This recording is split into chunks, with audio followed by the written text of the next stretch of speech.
Cheating fiancé said I'd never find someone like her. Now I'm with a model who had a crush on me since high school. Hey everyone! I never thought I'd be posting something like this, but here we are. It's been a while since this happened, but after seeing similar stories online, I figured why not share mine? Maybe someone out there needs to hear it. Maybe someone is dealing with the same kind of betrayal and needs to know that things do get better. Because let me tell you, they do. 2 years ago, I was engaged to a woman I thought was the love of my life. Let's call her Chloe. We met on a dating app, one of the serious ones, not the casual kind, and hit it off almost immediately. At the time I was 33, she was 30. We had this instant connection that I honestly hadn't felt before. The kind where conversations never feel forced, where you can talk for hours and still not want to stop. She was stunning too, way out of my league if I'm being honest. And yeah, I had my doubts at first. Girls like her? They have options. Plenty of them. But I told myself that she had chosen me for a reason, so I ignored that little voice in my head warning me to be careful. We went on our first date and everything clicked. It felt easy. Natural. Like we just fit together. After that, things moved fast. We started seeing each other constantly, and within months we were officially a couple. Then, a year later, I proposed. And she said yes. Life was good. Until it wasn't. At first, I didn't notice the little things. How she'd casually mention that other guys hit on her all the time. How she'd show me messages from random men like it was some kind of game. It didn't bother me at first. I trusted her. She chose to be with me, right? So what was there to worry about? But then, one night, we had this random late-night conversation about hall passes, you know, the silly hypothetical where couples pick a celebrity they'd be allowed to have a one-time pass with.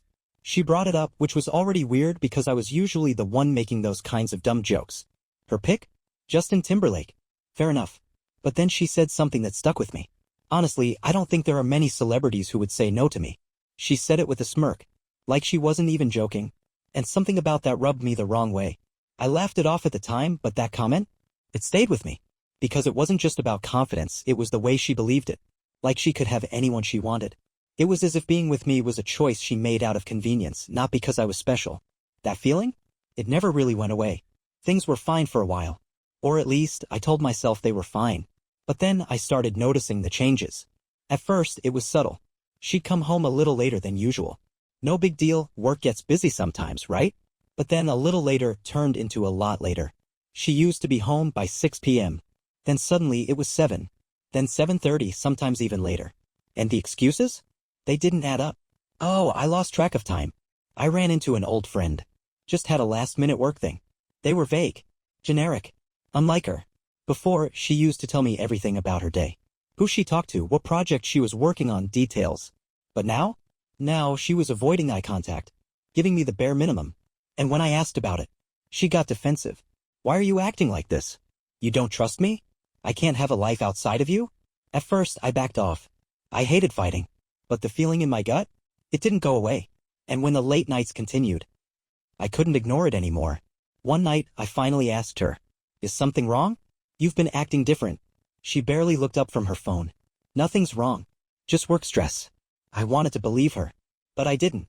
A few more days passed and I couldn't take it anymore. So I brought it up again. This time she listened. She even apologized. "I'm sorry, babe.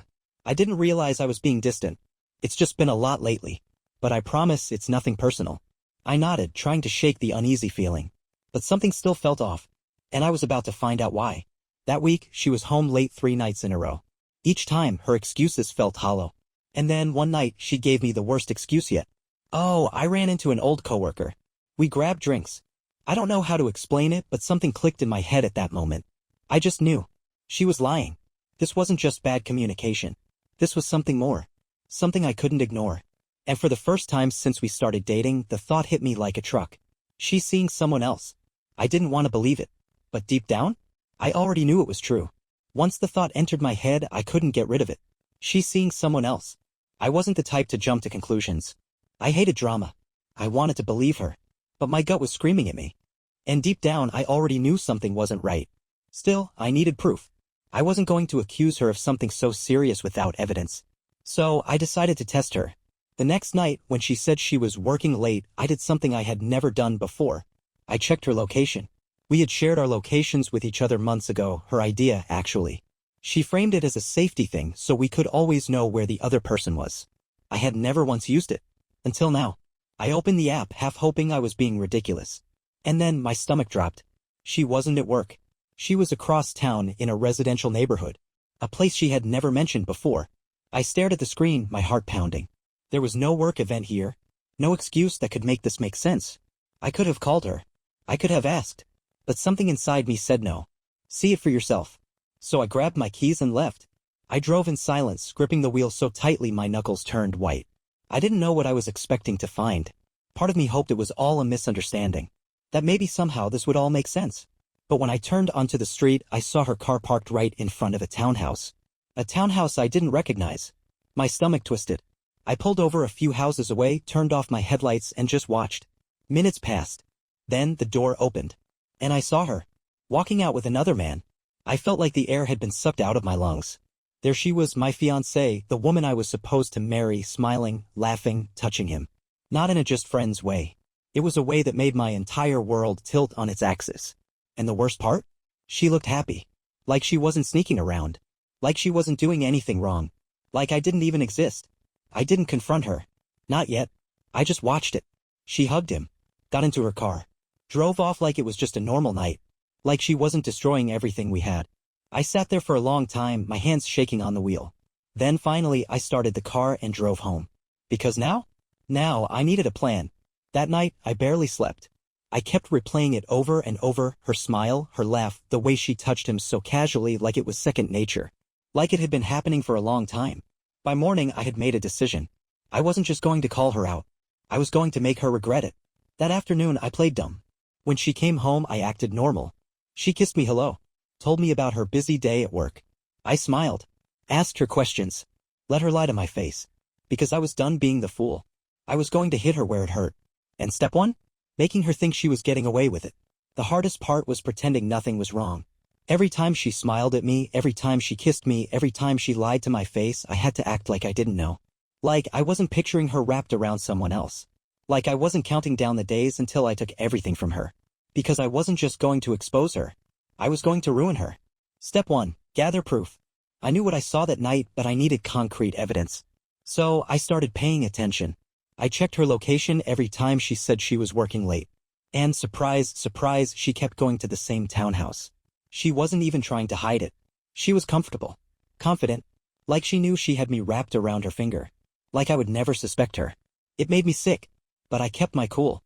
Because soon, she was going to regret everything. Step 2. Play the long game. I didn't just want to catch her. I wanted to time it perfectly. So I started planning. I pretended to be the perfect fiancé. I brought her flowers. Took her out to dinner. Made her feel secure. And every time she said, "I love you," I smiled and said it back, even though I didn't mean it anymore. Because she didn't love me. She loved control. And she was about to lose all of it. Step 3. Set the trap. A few weeks later, I made my move. She told me she was going on a girls' trip for the weekend. I knew she was lying. She had been using that excuse more and more, and every time, her location told me exactly where she was. But this time, I played along. "That sounds great, babe. You deserve a break." She smiled, kissed me, and told me she'd miss me. Liar. She packed her bags, thinking she was getting away with it. But what she didn't know. While she was with him, I was back home, setting her world on fire. The moment she left for her girls' trip, I got to work. I had everything I needed, timestamps, locations, messages, and soon I'd have the final piece. Her stuff was still in our apartment. Our apartment. She thought she had all the time in the world to keep up her game. She had no idea that while she was gone, I was making sure she had nothing to come back to. Step 1. Secure my escape. I wasn't going to be the one packing my bags. She was. I contacted our landlord and explained that I wanted to remove her from the lease. Since I was the primary signer and we weren't married yet, I had every right. It wasn't even difficult. All I had to do was sign a few papers, pay a small adjustment fee, and just like that, her name was off the lease. She wasn't just losing me. She was losing her home. Step 2. Expose her. I wasn't planning to just confront her in private. Oh no. She had humiliated me behind my back, thinking I'd never find out. So I was going to make sure everyone knew exactly who she was. I started with her friends. Well, the ones who weren't in on it. I reached out and casually asked if they were excited about the girls' trip. The confusion on their end was immediate. What trip? Wait, Chloe told you that? She's not with us. Dude, what's going on? I told them. Everything. And they were furious. Turns out that Chloe had been using them as an excuse for months. She wasn't just lying to me, she was lying to them too. And the best part? They were on my side. They started texting her, calling her, and putting pressure on her while she was with him. She had no idea what was happening. Yet, step 3, hit her where it hurts. Chloe had always been obsessed with her image. She needed to be seen as the perfect, flawless person, the one who had everything together, the one who was adored by everyone. So I made sure everyone in her life knew the truth. I sent one email to her family. Just one. I kept it simple. Hey, I just wanted you all to know that Chloe and I are no longer engaged. I recently found out that she's been seeing someone else for months and I have the proof to back it up. I wanted to tell you myself before you heard it from someone else. Wish you all the best. And then, I have attached screenshots. Her location history. Her texts. Everything. And then I hit send. Step 4, wait. I sat back, let the world crumble around me and just waited. It didn't take long. Not even a full day later, my phone exploded. Missed calls. Messages. All from her. Chloe, what did you do? Chloe, are you kidding me? Chloe, call me right now. I didn't answer. I let her stew in the mess she made. And when she finally came home, that's when I gave her the final blow. I was sitting on the couch when I heard the front door unlock. She was home. I didn't move. Didn't react. Just waited. She stormed inside, slamming the door behind her. Her face was red, her breathing heavy, she was furious. What the hell did you do? She snapped. I finally looked up, calm as ever. I don't know, Chloe. Why don't you tell me? She threw her hands in the air. You went behind my back. You told everyone, my friends, my family, how could you do that? I stood up slowly, crossing my arms. Oh, you mean how I exposed the fact that my fiancé has been sneaking around with another guy for months? Yeah, Chloe. That was kinda the point. She stared at me like she couldn't believe I was standing up for myself.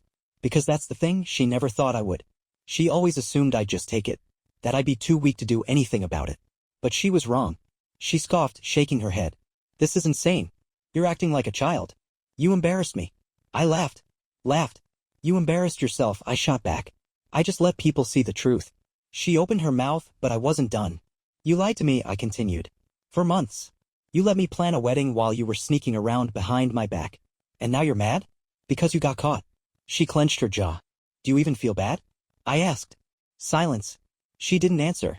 And that told me everything. I stepped back, motioning to the apartment. Go ahead and pack your stuff. Your name's off the lease. Her head snapped up. What? You don't live here anymore, I said simply. I took care of it while you were on your little trip. You can grab your things and then you're gone. She laughed like I was joking.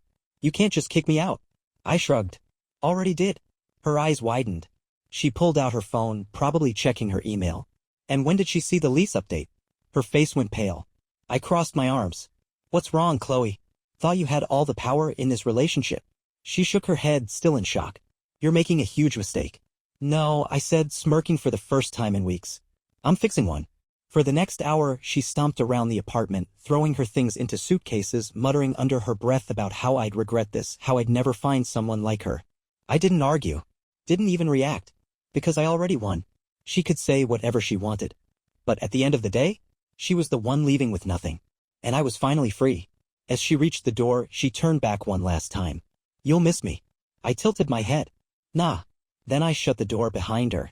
And just like that, she was gone. The moment the door shut behind her, I just stood there. For the first time in months, maybe years, there was no tension in my chest. No second guessing. No gut feeling telling me something was wrong. It was done. I was free. And Chloe? She was out of my life. The silence was almost overwhelming. For so long, my world had revolved around her, her moods, her excuses, her lies. Yeah? There was just nothing. And I expected to feel empty. But instead, I felt peace. I spent the next few days cleaning house, literally and emotionally. I threw out every reminder of her. The wedding plans? Gone. The pictures? Deleted. The gifts she gave me? Boxed up and sent to charity. I erased her from my life like she had never been there. And honestly, it felt amazing. Of course, she didn't go quietly. I should have known she wouldn't just accept defeat. A week later, I got a text. Chloe, hey, can we talk? I laughed out loud. Talk? About what? How had she wrecked a relationship? How could she think she could just walk back in after everything? I ignored it. And that's when she got desperate. The texts kept coming. Chloe, I just want closure. Chloe, I made a mistake. Chloe, can we at least be friends? I rolled my eyes. Friends? After everything? Not a chance of that. Then the final message came. Chloe, I'm really sorry. I miss you. I stared at the screen, shaking my head. She didn't miss me. She missed the control. She missed the stability I gave her. She missed knowing she had someone who would always forgive her. Too bad for her, that guy was gone. I typed back a single response. Me, I don't miss you. Then I blocked her number. For good. Blocking Chloe's number felt like closing the last chapter of a book I should have put down a long time ago. There was no sadness. No regret. Just relief. Because for the first time in years I wasn't looking over my shoulder. I wasn't questioning my worth. I wasn't waiting to be hurt. I was just free. Life moved on. And so did I. At first, it was weird not having her in my life. Not constantly checking my phone, not waiting for some new excuse or manipulation. But little by little I started to breathe again. I focused on myself. Hit the gym. Picked up new hobbies. Reconnected with friends I had drifted from during the relationship. And slowly but surely I realized something. I was happier without her. So much happier. And that was the best revenge of all. Months passed. Then, almost a year later, I ran into someone I hadn't seen in a while. One of Chloe's old friends. We weren't close, but we had always been friendly, so I stopped to say hi. And before I could even ask how things were going, she gave me a look. You dodged a bullet, she said. I raised an eyebrow. Oh. She laughed. You don't know. Know what? She smirked. Chloe's life fell apart after you left. Turns out that things didn't go so well for Chloe after the breakup. The guy she had been sneaking around with? Didn't want a relationship. He dropped her the second he realized she was serious. Her family? Disappointed in her. Her friends? Most of them sided with me. She lost everything, her stability, her relationship, her reputation. And now? She was alone. I didn't feel bad for her. She made her choices. And those choices had consequences. But I'll be honest. Hearing that? It felt good. Not because I wanted revenge. But because it proved what I had known all along. I was never the problem. She was. A few months after that I met someone new. Someone genuine. Someone who didn't play games, who didn't make me feel like I was never enough. And this time? I didn't have to wonder if I could trust her. Because I just knew. Looking back, I realized something. Losing Chloe? It wasn't a loss at all. It was the best thing that ever happened to me. And if she ever looks back and wonders if she made a mistake, well, that's not my problem anymore. Hope you enjoyed this story as much as I do. Help this small channel grow by hitting that like button, subscribing, and sharing with your friends. Every bit of support means the world. Thanks for watching and see you in the next one.